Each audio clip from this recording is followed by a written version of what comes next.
पोटात जंतू पसरायचे हो तुम्हाला कधी हे समजायचे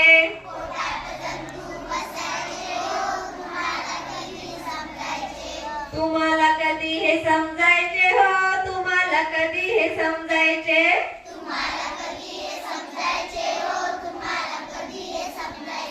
तुम्हाला समजलं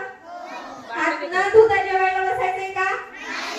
तसं जेवायला जर बसले तर काय होईल पोटात जंतू पसरतील की नाही